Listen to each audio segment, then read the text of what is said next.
आडगाव राजाचा किल्ला पाहण्यासाठी आलेलो आहे, जो येतो सिंदखेड तालुका व बुलढाणा जिल्हा।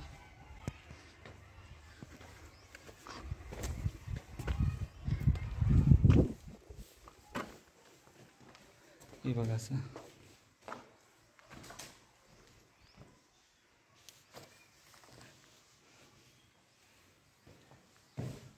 राजे लोकोजी राजांचा एक पोस्टर लावला आहे।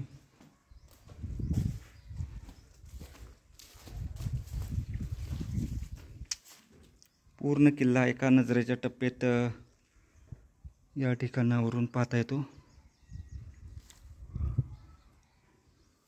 भव्य दिव्य किल्ला आहे। त्यावेळेस या किल्ल्याची जी शान आहे ती खूपच असणार।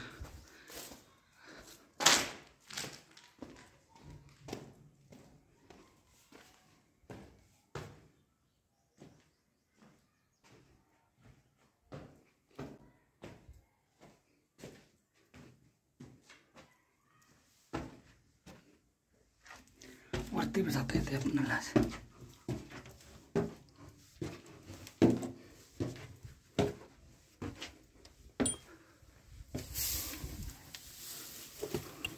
एकदम टॉपला आलो आपण आता।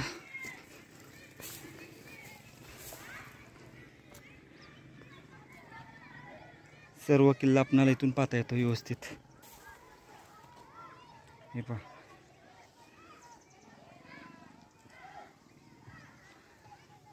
त्या ठिकाणी एक बुरुज आहे, तसंच असा पूर्ण चारी बाजूनी त्याला व्यवस्थित असा आहे।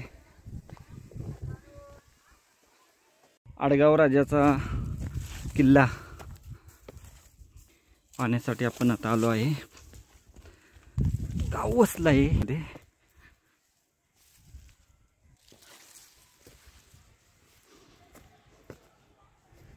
भव्य किल्ल्याची कमान आहे ही अशी।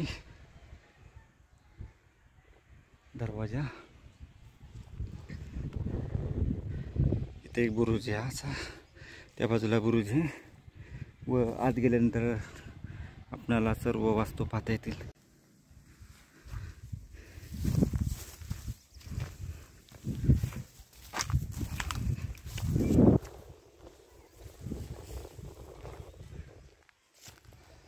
सर्व बुरुज वास्तू एका नजरेच्या टप्प्यात आपल्याला पाहायला भेटतात। आपण किल्ल्यामध्ये आपण तिथून एंट्री करतो।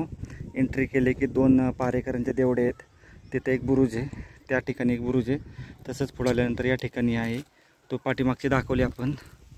आणि असा हा गावचा परिसर पूर्ण छोटेखानी गाव आहे, सुंदर टुमदार गाव। हे बघा असं। आणि या बाजूचा जर भाग पाहिला तर पूर्ण झाडी भरली आहे, त्यामुळं या बाजूला काय जाता येत नाही। तिथे एक बुरुज आहे, त्या ठिकाणी एक बुरुज आहे, तटबंदी आहे। किल्ल्यामध्येच पूर्ण हा बालेकिल्ला आहे आणि बाकीची तटबंदी आहे। ठीक आहे, बाहेरून बी दाखवू आपण। आता आपण खाली जात आहे, झेंडा लावण्याची इथं सोय करण्यात आली आहे।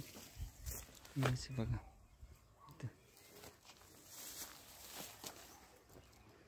असं आपणाला पारनेर तालुक्यामध्ये एक गडी आहे, त्या गडीवर वर येण्यासाठी अशी सोय।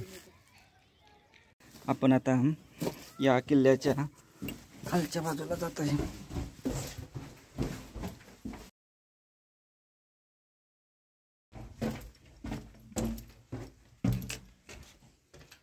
तळघर आहे ना? हो, इथं आपणाला असं वाट पण आहे, तळघर पाहायला भेटते।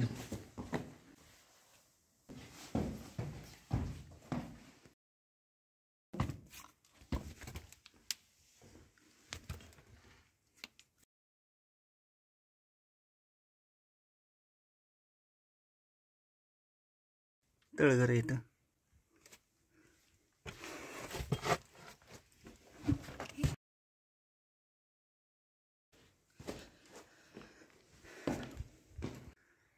किल्ला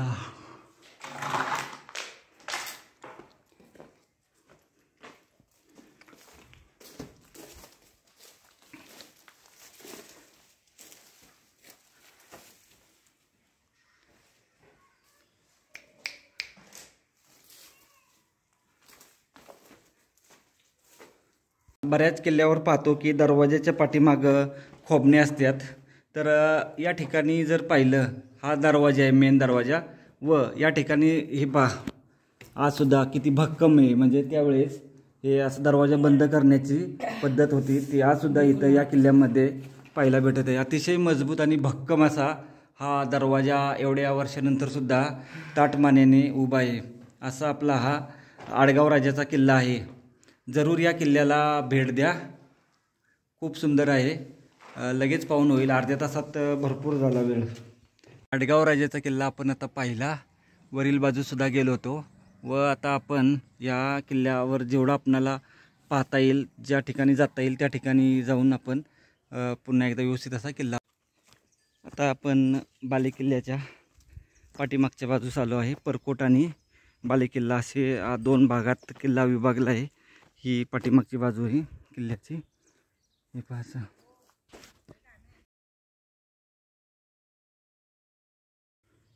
बालेकिल्ल्याच्या आपण आता पाठीमागं आलो आहे. तर पाठीमागं हा आपणाला एक असं भव्य दिव्य, अतिभव्य दिव्य बुरुज पाहायला भेटतो. बघा याची भव्यता आज सुद्धा आपण पाहत राहू. थोडा मोठा किल्ला आहे.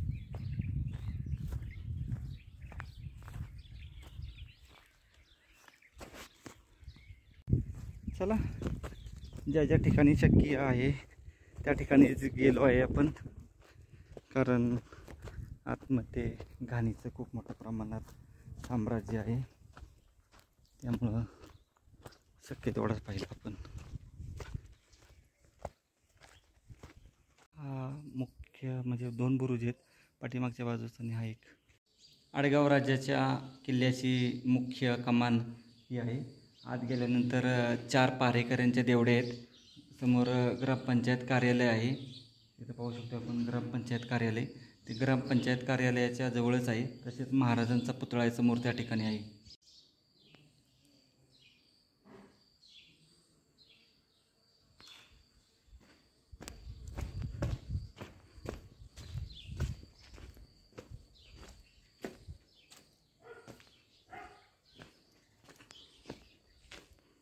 ग्रामपंचायत कार्यालयाच्या आपण समोरच्या बाजूचा असणारा बुरुज आहे, तिथं पोचलो आहे. हा बुरुज आहे, समोर ग्रामपंचायत कार्यालय, महाराजांचा हा पुतळा आणि असा हा किल्ला.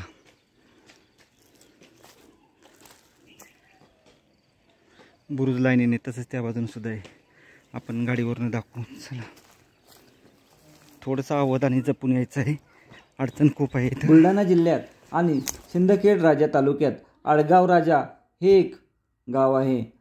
स्वराज्य संस्थापक शिवाजी महाराज यांचे आजोबा राजे लखुजीराव जाधव यांच्या वतनदारीतील एक महत्त्वाचे गाव होते. इतिहासाशी नाते सांगणारा राजे जाधव यांचा सुंदर भुईकोट किल्ला आजही आपणाला गावात पाहायला भेटतो. राजे लखुजीराव जाधव यांचा शस्त्रसाठा त्यांचे मोठे बंधू राजे जगदेवराव यांच्या ताब्यात आडगाव राजा येथे असल्याचे सांगितले जाते. याची साक्ष देणारी भूमिगत तळघरे आजही आपल्याला या कोटाच्या आत पाहायला मिळतात. किल्ला आजही आपले अस्तित्व टिकून आहे. सिंदखेड राजा ते आडगाव राजा हे अंतर 13 किलोमीटर आहे. आडगाव राजा या कोटाच्या सभोवताली पसरलेले असून गावात प्रवेश करताना कोटाचा बुरुज व आतील उंचवट्यावर असलेली किल्ल्यातील वास्तू नजरेस पडते. आडगाव राजा ही जाधवरावांची गडी म्हणून ओळखली जात असली तरी ह्याची बांधणी मात्र भुईकोट किल्ल्याप्रमाणे आहे. रचीव दगडात साधारण 15 फूट उंच तटबंदी असलेल्या भुईकोट किल्ल्याची रचना दशकोनी आकाराचा परकोट व मध्यभागी उंचवट्यावर चौकोनी आकाराचा बालेकिल्ला अशी 2 भागात केली आहे. परकोटाच्या तटबंदीत प्रत्येकी 1 कोणावर असे 10 तर बालेकिल्ल्याच्या तटबंदीत 4 टोकाला 4 असे खणखणीत 14 बुरुज कोटाला आहेत. यातील परकोटातील 1 व बालेकिल्ल्यातील 1 असे 2 बुरुज पूर्णपणे नष्ट झाले आहेत व उर्वरित 12 बुरुज आपले अस्तित्व टिकून आहेत. कोटाचा एकूण परिसर साधारण 7 एकर आहे व परकोट 5 एकर तर बालेकिल्ला 2 एकर असा विभागला आहे. गावात शिरल्यावर तटबंदीला वळसा घालत आपण तटबंदीच्या पूर्व दरवाजापाशी पोहोचून जातो. कोटात थेट प्रवेश करता येऊ नये यातील दरवाजात रणमंडळाची रचना केली आहे. बालेकिल्ल्यातील तळघरात उतरण्यासाठी पायऱ्या आहेत.